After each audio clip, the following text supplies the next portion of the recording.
And let's get started. The first one is personal development. Now, in illustrating personal development, Mr. Schoaf, my teacher, started with money. You know, money's not the only place to start in talking personal development, but it's where he started, so let me share the thoughts he shared with me back then. Let me share them with you. Here's the best lesson I can give you on economics. It's very simple. We get paid for bringing value to the marketplace. That's about as simple as I can put economics. We get paid for bringing value to the marketplace. Now, it takes time to bring value to the marketplace. However, we do not get paid for time, so we cross that out. Mistakenly, the man says, I'm making about $20 for an hour. Not true. If that was true, you could just stay home, right, and have him send your money. So that's not true. We don't get paid for time. We get paid for value brought to the marketplace. Now, since that's true, here's one of the key questions of my talk to you today. Is it possible to become twice as valuable to the marketplace and make twice as much money in the same time? Is that possible? The answer is yes. Could you become 3 times as valuable as you might be right now to the marketplace and make 3 times as much money in the same time? And the answer is yes. 5 times, 10 times? Of course. America is unique. It's a ladder to climb. It starts down here, let's say, at $5 an hour, and it keeps going up. Top income last year, $80 million. The guy who runs Coca-Cola. Now, that's a heck of a ladder. That's why everybody wants to come here, right? The boat people are not headed for Vietnam. People haven't plotted and schemed for 50 years saying if I could just get to Poland, everything would be okay. Not true. Everybody wants to come to America. And the reason is because we've got the best wind ever blowing in our favor. We've got the best economic opportunity anybody's had in 6,500 years. And all you have to do is understand it and take advantage of it. Now, there's some key questions to ask here. Why would the marketplace pay someone only $5 an hour? Very simple answer. They're not very valuable to the marketplace.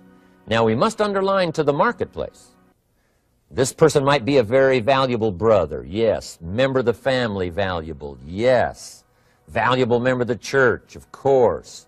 Valuable citizen of the country, yes. Valuable in the sight of God, no doubt. We're all of equal value in the sight of God. But if you're not very valuable to the marketplace, you don't get much money. You say, well, it shouldn't be that way. Well, then you got to start your own country. You know, this one's been in process for 200 years, and this is the best we've been able to come up with so far. But here's the key. You don't have to stay here. Now, there was a big debate in Congress last year that this $5 was not enough, should be 6, should be 6, should be 6. But we don't need legislation. 6 is already on this ladder. The next step up. You know, if you work for McDonald's, they'll pay you $5 an hour to take out the trash. If you whistle while you take out the trash, they'll pay you $6 an hour.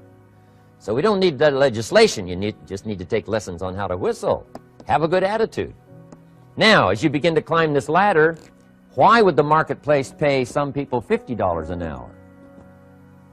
Answer, evidently, they must be more valuable to the marketplace. 10 times more valuable. And is that possible for someone to be 10 times more valuable and earn $50 an hour instead of 5? And the answer is yes. That's what America is all about. Now, why would the marketplace pay some people $500 an hour? Evidently, this person must be much more valuable to the marketplace. That's what's important to understand, to the marketplace. And would the marketplace pay one person $80 million for 1 year's work? And the answer is, of course. If you helped a company make $1 billion, would they pay you $80 million? I'm telling you, it is possible. And that's why America is so exciting. That's why this financial ladder is so exciting. It's possible for all of this to come true for all of you, no matter where you start. As a student in school, just getting started out there in the workplace, This is all possible for you. Now, Mr. Schoaf gave me the clue on how to climb this ladder as high as I wanted to climb. Now, we're talking primarily economics here. There's a lot of other ways to become valuable to your family, valuable to your friends, valuable to the community, valuable to the team, right? Valuable to the team effort, valuable to the concert. But here's what he said to me. In climbing this ladder economically, all you have to do is work harder on yourself than you do on your job. Once I heard that, it made sense to me. I kept hoping that everything else would change around me, found out that if I went to work on myself, worked on my skills, worked on my language, if I became better than I was each year, if I grew in skills and language and vocabulary and competence, then I would become attractive to the marketplace. Not very long ago, a company called me and said, Mr. Rohn, we're expanding internationally. We'd like to have a bit of your expertise to help us. Would you give us a bit of your time? We'll add some millions to your fortune. And I said, okay. And I thought later, isn't that interesting they would call me? Then my second thought was, of course they'd call me. Who else would they call? I can get the job done. Now, what a contrast for me, farm boy from Idaho, raised in obscurity, parents of modest means, broke when I was 25. How come I would get a telephone call and someone offer me a lot of money to help them in expanding around the world? Simple answer, evidently. Something happened to me between age 25 and where I am today. And I can tell you where it all started. From my teacher, Mr. Schoaf, who said to me, we don't have to change what's going on out there. That's the wind that's blowing. All we have to do is change what's going on in here. And now there's several ways to do that on personal development. And let me give you those ways. Here's the first one. We must learn from personal experience. Pretty simple. Learn from what happens to you. Take a look back over the last few months. Did you make some mistakes? How could you correct those for the future? Take a look back over the last year. Have you done it right or done it wrong? Let's correct it for the next year. Learn from your personal experience. Mr. Schoaf asked me when I first met him, he said, Mr. Rohn, how are you doing? You've been out there now 6 years. And I said, I'm not doing very well. He said, I suggest you not do that anymore. What a simple, swift analysis to my situation. He said, if you keep doing it, the next 6 years will be like the last 6. You don't want that to happen. Let's make the changes. So learn from your personal experience. Now here's number 2, why I came to share this video experience with you today. And that, I call it OPE, other people's experiences. That's me, other people. That's your teacher, other people. That's your friends and colleagues, other people. The people you meet that can pass along to you their experiences, what's happened to them, the mistakes they made, how they corrected them, how they changed their health and changed their bank account and changed their income and changed their future. That's it, other people. Now there's 2 kinds of people to learn from. One is failures. It's too bad failures don't give seminars, right? That would be valuable. Bring your notebook, have them tell you how they lost it all and threw it all away, threw their health away and threw their friendships away and things didn't work out well. That would be valuable. But now then we must also learn from positive, people that have done well. They've got the health, and so we ask them, how did you become so healthy? They've got the skills, so we ask them, how did you become this skillful? They've got the income, so we ask them, how did you get here in such a short period of time? So now here's what's important in personal development. In learning from other people, we learn, number 1, by observation. We learn what we see. We watch people that are successful in what they do. In sports, we watch their disciplines. In business, we watch their disciplines.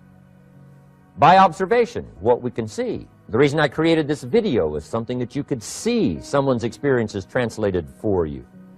Second, we learn by what we hear. I've got some of my lectures on cassette tapes, so you know you can take them with you wherever you go and learn by listening. Turn your car into a mobile classroom and listen. And then listen to the sermon on Sunday morning. Listen to the lectures. Listen to the teacher. Listen to someone who's got something good to say. And then number 3 is vitally important on personal development, and that is read all the books you can possibly read in your lifetime. Mr. Schoaf got me started on my library. I've got one of the better libraries. Haven't read everything in it, but I feel smarter just walking in it. My library. At least I was smart enough to buy it. Now I got to be smart enough to read it. And then, of course, I got to be smart enough to decide what's valuable and then do it. But this one is very important. Become a good reader. Some books that helped change my life. Mr. Schoaf recommended, of course, the Bible. And my parents made sure I was a pretty good scholar by the time I was 18. That's been so beneficial for me, drawing from those illustrations, reading about those stories, people who made it and people who didn't make it, and what the difference was. And then other books that helped to really change my life. One called Think and Grow Rich by Napoleon Hill. And then a book that helped me become financially independent by the time I was 31. And that book is called The Richest Man in Babylon by George Clason. And I'm going to share a little bit of that book with you when I get to financial independence today, our 3rd subject. But I started reading the books, attending the classes, making sure that I got in front of people that had something good to say. And then I started keeping a journal. One of the major things my teacher taught me was to keep a journal. He said, don't trust your memory. If you hear something good, just make a little note and write it down. Now, at first I took, notes on pieces of paper and torn off corners and backs of old envelopes. And it didn't serve me well, thrown in a drawer. Then I learned to keep a journal, a bound copy of all my notes. So I would suggest you do the same. Things that impress you, a poem that impresses you. When you attend a class, some of the ideas that impressed you, jot them down. You read something in a magazine, right? Some ideas. Take those out, put them in your journal. Keep a good journal the rest of your life. This will serve you well. My journals make up a significant portion of my own library. And if you saw my library and saw my journals, I tell you what you'd have to say. This is the library, and these are the journals of a very serious student. No wonder Mr. Rohn is invited to lecture and speak on his experiences around the world. So I want the same thing to happen to you. Value captured that you can resort to later, go back over it and review it, and let it become valuable to you. So that's my first subject, personal development. Work harder on yourself than you do on your job. Develop the skills, learn the lessons, take the classes, absorb all that is being taught to you these days. And then later on, of course, you can sort it out, what's valuable to you and how to refine it for your business and for your life and for your future. But the main thing is to get it and start this process of personal change, personal development. And let me say it one more time. If you will change, everything will change for you. You'll never be the same. You'll keep growing. As you look back on a few months, look back on a few years, you won't believe the progress you can make. Economically, your relationship with your family, your friends, and whether you're in sports or economics or whatever, I'm telling you, that whole process of committing yourself for personal change, personal value, can really make your life unique and worthwhile. Now let's cover the 2nd subject, on setting goals. Mr. Schoaf gave me some tips on setting goals that changed my life forever. And I want to share those with you.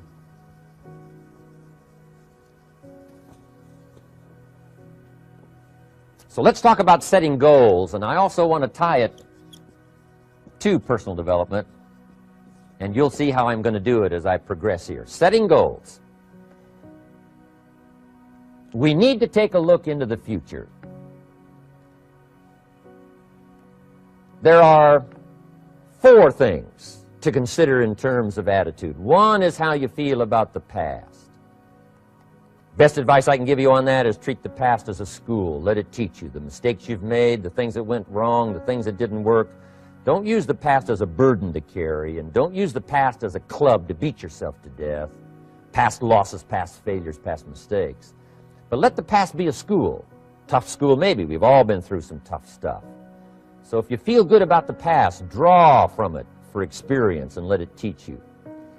Then next is how you feel about the future.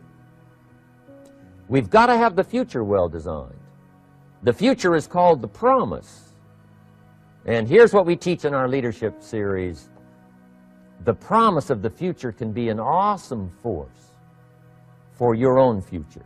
The promise of the future, designing the future. There's two ways to face the future. One is with apprehension, and the other is with anticipation. I promise you, in my travels around the world, most people face the future with apprehension. And here's why. They don't have it well designed. They've sort of left that up to someone else to fix. But here's the best way to face the future, with anticipation. And you can face the future with anticipation if the future is clear, if the future is well designed. And I would like to have you consider some thoughts with me that help me to really change my future by giving it some thought and some consideration. And here it is. In setting goals, it's very simple. Number one, decide what you want. You just take a little time. You sit down and say, what do I want? What kind of skills do I want? What kind of income do I want for the future? What would I like? Where would I like to go? Places I'd like to visit? Habits I'd like to acquire? Skills I'd like to have? You just take a little time to think about what you want. Economics, friendships, people you'd like to meet, places you'd like to go. You just take some time. And then I suggest, when you've thought about what you want for the future, make a list.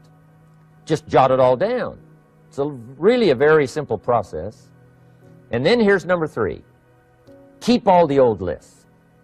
I'm telling you, this served me so well, keeping my old list of goals. I look back now 10, 20 years ago at goals I set, lists I made, and I smile now because here's what I thought was so important, 20 years ago. Now some of those things aren't even on my list. I've got a new list. I've grown. I've changed. I've matured. But I give you that advice. Decide what you want. Number two, write it down. Number three, keep the old lists. And then here's number four. When you get something that's on one of these lists, check it off. Part of the fun of having a list is checking it off. And then if you can add some drama to checking it off, see, that's what really helps. I set a goal to go to Spain many, many years ago. And when I finally made my first trip to Spain, I had that journal with me that had that list in it. And while I had my journal on my lap, waiting for the wheels to touch down in Madrid, I waited until the wheels touched the runway, and I checked it off. Just adding a little drama. So, part of the fun of having a list is checking it off. Now, here's what's important about the lists and designing your future. If the future gets clear, the price gets easier. Because you got to remember, for every promise, there's a price to pay. Everybody's got to pay the price. Everybody's got to do the deal. Everybody's got to do the disciplines. Everybody has to pay. But here's what I've discovered. If the promise is clear and powerful, the price is easy to pay. The price is some classes. The price is a few books. The price is a few disciplines. The price is finding something that'll make your life better, make you grow, make you change, make you develop.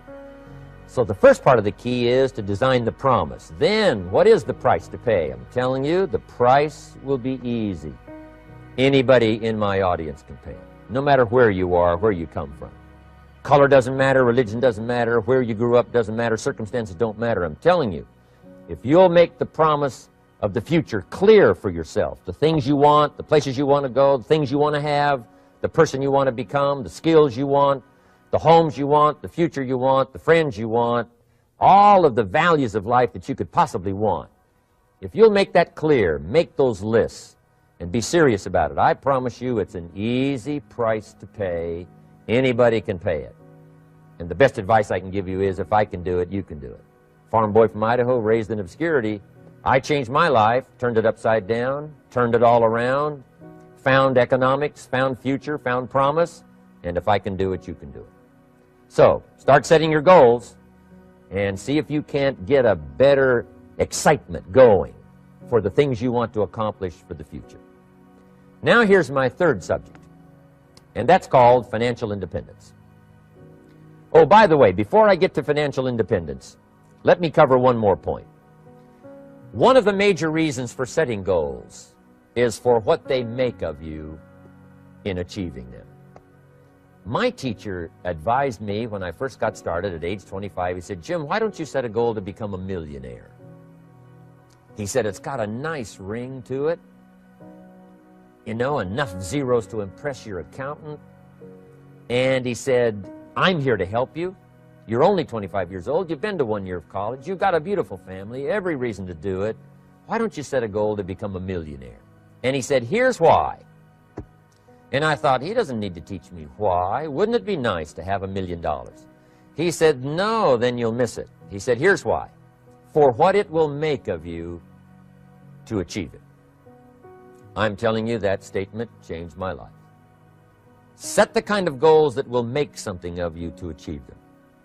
He said, now, once you become a millionaire, what's important is not the money.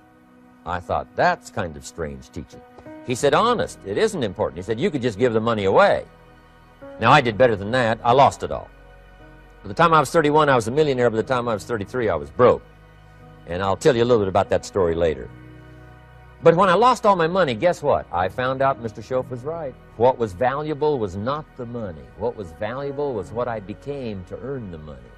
The skills I had, the knowledge I had about the marketplace, the values that I had going for me. They were more valuable than the money. And here's an important statement to remember. It's not what you get that makes you valuable. It's what you become. So part of the key here is to set the kind of goals that will make something of you. Don't set them too low so that you don't have to grow and you don't have to read and you don't have to try and you don't have to stretch. Don't set them too low. And then don't sell out. Don't go for something that's going to cost you your virtue or cost you your values or sell out your principles. There's a good middle road here to follow. Goals that will inspire, goals that will help you grow, change, develop, and become better than you are. Okay, now let's talk about financial independence. How to become rich by 40, 35 if you're extra bright, much sooner if you find an opportunity like I did. Let me show you how I did it. Financial independence. First of all, I like the phrase financial independence. Some people are a little bit concerned about using the word becoming rich or becoming wealthy, and I can understand that. I struggled a little bit with this. Is it okay to go for becoming rich, go for becoming wealthy? And maybe that's a bit too strong a word or strong a term. So here's what I've come up with that I think is comfortable for me, and that is how to become financially independent. I think it's every person's heritage here, especially in America, to become financially independent. Now, let me give you my definition of financial independence. Financial independence is the ability to live from the income of your own personal resources. Financial independence. Now it depends on how you want to live. If you need $2,000, $3,000 a month, if you need $4,000 or $5,000 a month, if you need $10,000 a month, some people may need, you know, $100,000 a month. But whatever you would need to live, and you could earn that living from the income of your own personal resources, that's what I call financial freedom, financial independence. And let me show you how to acquire it. If you start at age 15, between ages 15 and 35 is 20 years. And in my personal opinion, based on my own studies and my own experience, 20 years, in my opinion, is enough time to become financially independent. If you're not, you don't live in the wrong country. Probably what's happened is you have the wrong plan. And it's easy to be a nice person with the wrong plan. I found that when I was 25 years old. I was broke at age 25, and I was a nice guy. You would have liked me. But I'm telling you, my plans up until then, especially my financial plan, left me broke. I totally changed it the next 6 years, and I became financially independent. So I know what I'm talking about. It is possible in a reasonable amount of time, 15 to 35, whatever, 20 years' time, enough time. You can do it in a much shorter period of time, like I did if you want to.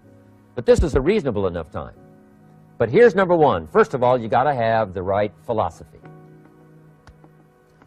Philosophy is our ability to gather knowledge and sort through it and decide what's valuable. To develop a philosophy about life, a philosophy about our health, a philosophy about our family relationships, a philosophy about economics. And if you develop the right philosophy, that's what helps to set this sail so that in 6 years it takes you where you want to go, instead of winding up like I did that first 6 years of my economics, broke, no money, empty bank account. The right philosophy. Now let me give you a couple of philosophies to consider. Here's the first one. It's called the philosophy of the poor. And here it is. Poor people usually spend their money and invest what's left. That's the philosophy of the poor. Now here's the philosophy of the rich. Rich people invest their money and spend what's left. And here's the startling answer. It really doesn't matter what the amount is. What's most important is not the amount. What's really important is the philosophy. So I would ask you to adopt this philosophy of spending after you have invested. Invest first, then spend. And I've got a little formula that I'm going to share with you. Now, what should a child do with $1? I mean, there's a lot of debate going on, I'm sure, across the country on what a child should do with $1. Here's one opinion. It's only a child and it's only $1. What difference does it make? Well, in my opinion, it makes all the difference in the world. A person's economic future starts with a child with $1. Somebody says, oh, no, you're only young once. Let him spend it all. Well, when would you hope that would stop? Somebody says, well, wait till he's 50 and broke like me, and, and then he'll learn. Well, no, we don't want to wait that long. If I would have known earlier than age 25, I would have changed. In high school, if they would have had classes called Wealth 1, Wealth 2, I'd have taken both classes. I would not have waited until age 25. So, the earlier the better. So, what should a child do with $1? Here's the simple premise to begin with. Don't spend it all. And if a child wants to spend the whole $1, you got to say, hey, don't spend it all. Don't spend it all. They'll say, why not? It's my $1. I earned it. You say, I know you earned it, but don't spend it all. They'll still say, why not? Say, let me show you why not. So you put them in your car, take them to the other side of town, and show them where people live that spend the whole $1. Just drive them around. Kids learn best by visual. Just drive around and say, would you like to live here? Kid says, no. Would you like to live like these people live? Kid says, no, no. Then you can't spend the whole $1. So, kids will get the message. So, take them to the other side of town, show them around, unless you already live there, and then just show them around. Anyway, don't spend the whole $1. Now, let me give you my best view of what to do with $1. And I promise you, if you started at age 15, now if you're over 15, right, you've still got plenty of time. You still got 20 years. If you're 30, you still got 20 years. I mean, you still got plenty of time to start what I'm about to share with you. What to do with $1. Here's my first bit of advice. Never spend more than 70 cents. Never spend more than 70 cents. Now, you got to pick some number, and the number you pick is going to be determined by your philosophy. It's going to be determined by what you've been taught or your experience teaching yourself. When I first met my teacher, Mr. Schoaf, I was at about 110% of each dollar. I'm down at budget finance, hawking my furniture and my car one more time. And then I learned a whole better formula for financial independence. Number one, don't spend more than 70 cents. Now, kids say to me, well, okay, what do I do with the other 30 cents? And here's what I teach them. 10 cents for charity. Charity or church, or helping people that can't help themselves. 10 cents to support worthy projects. Projects that you feel good about. 10 cents out of every $1. It's called being generous with part of what you've taken out of society. Now, in my opinion, nothing teaches us character better than generosity. No class, no teacher, no book teaches character better than generosity. And the best time to start is when the amounts are small. And I know if kids learn these lessons well, they'll give a dime out of $1, help people that can't help themselves, support worthy projects. Or if you belong to a church, they teach tithe, piece of. That's very important. Now, because when the amounts get larger, sometimes it's a little more difficult. Giving 100,000 out of $1 million, someone says, oh, if I had $1 million, I'd give 100,000. I'm not sure. That's a lot of money. So the time to start is when the amounts are small. 10 cents out of the dollar. Okay, next 10 cents I call active capital. Active capital means do something to make a profit. Active capital. Set aside a portion of your income. Wages are okay, but I'm telling you, wages will make you a living. Profits will make you a fortune. So set aside part of your income as capital, called active capital. Any kind of project you can possibly think of, you can possibly come up with. I'm going to write a new book, I think, for kids. I think the title is going to be, Of Course, Kids Should Pay Taxes. It's kind of an interesting title. In California, kids do pay taxes. When a child walks into 7-Eleven, buys something that costs $1, the proprietor says, give me 7 more pennies. And the child says, hey, what's these 7 pennies for? And the proprietor says, that's the taxes. Kid says, well, hey, I'm only 8 years old. Proprietor says, congratulations, you're my youngest taxpayer. Give me the money. So in California, where I live, kids do pay taxes. Big question is, should they? And my book will answer that question. Of course, kids should pay taxes. Nothing is for free. If you want to ride your bicycle on the sidewalk instead of in the mud, you got to pay the 7 pennies. Nothing is free, so we all have to pay. So, 10 cents out of your living, out of the money you earn, set aside for capital. Capital to try your best to show a profit. And in my book, it's going to be all kinds of ways kids can make money, right? 2 bicycles, one to ride and one to rent. I mean, you know, it doesn't take long to figure out some enterprise that'll start making a profit. Then you must jot this down if you're taking notes. Profits are better than wages. 1, you can't usually start wages until you're about 16, 15, 16, but you can make a profit long before you're eligible to start earning wages. And then there's no limit to profits, and they can double and triple and quadruple. You know, there's no limit. It's incredible how fast profits can grow. So profits are better than wages. Wages make you a living, profits make you a fortune. Now, the third 10 cents is vitally important. I call it passive capital. Capital you let somebody else use. A financial institution, stocks and bonds, mutual funds, whatever. Let someone else use it. You furnish the money. They use it to make a profit, but they pay you for the use of it, called interest. And here's one of the things that'll make you financially independent fairly quickly, and that's called compound interest. And this is how you get it. Letting someone else use a portion of your money, your substance. They show the profit, they pay you interest. And this passive capital, I'm telling you, over a sustained period of time, if you'll develop this little 10, 10, 10, and 70, especially starting at age 15, I'm telling you, by the time you're 35, you will be financially independent. You'll have the ability to live from the income of your own resources. And then one more point on passive capital. There's a Bible philosophy. I'm an amateur on the Bible. But there's a Bible philosophy that teaches the borrower is servant to the lender. And if you want to be in a powerful position as you grow older, finally when you become mature, maybe have your own business, things have worked out for you for the future, the position you always want to be in is the power position, and that's called the lender. The lender is the power position.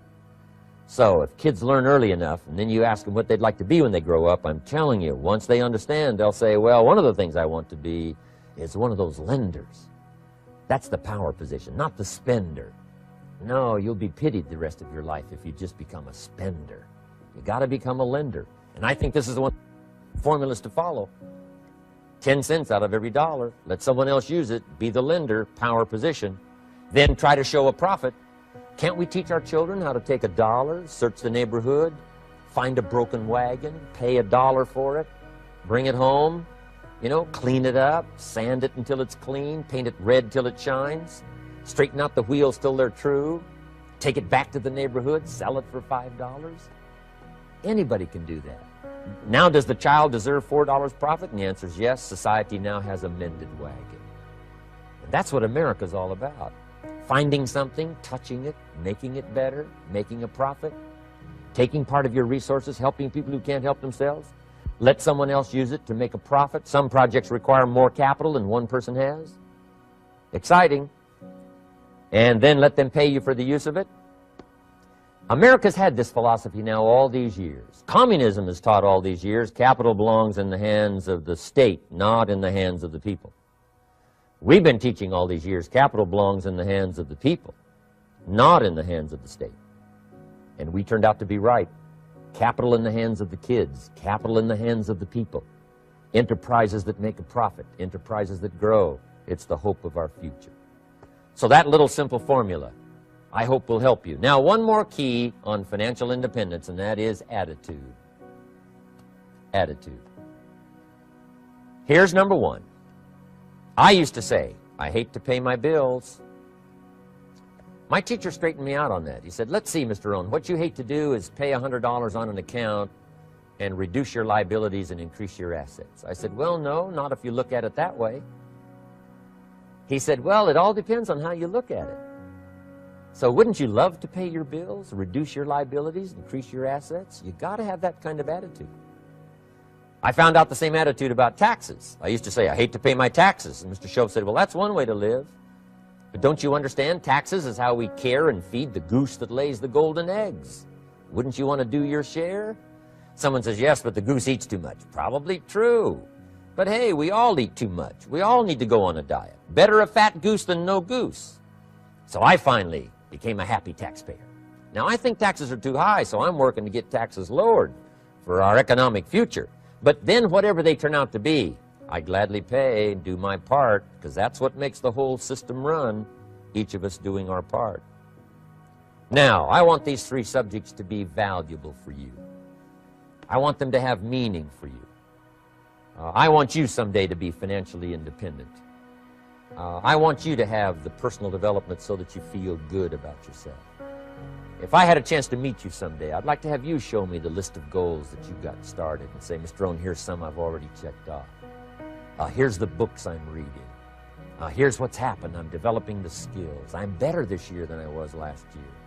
I've got more self-confidence. My skills are developing. That's what I want for you, and that's why I took the time to come and share in this video message with you. I do seminars all around the world, but this is one way that I can reach out and touch you in case you can't come to my seminars, wherever I am. Maybe this video will reach you somewhere, and it'll have an impact on your life. And what I'd like to do is later hear about it, a letter, phone call, or to have a chance to meet you in person. And now I'd like to leave you with these 4 questions called Questions to Ponder. These questions were valuable for me, and I want to make them valuable for you. Here's the first one, why? We all ask why we should work this hard. Why take that many classes? Why go to school that many years? You know, why take the notes? Why read the books? Why work that hard? Why put yourself through the push-ups and the disciplines? Why? Good question, why? Best answer to why, I think, is the second question. Why not? Why not see how many books you can read, how many classes you can take, how many skills you can develop?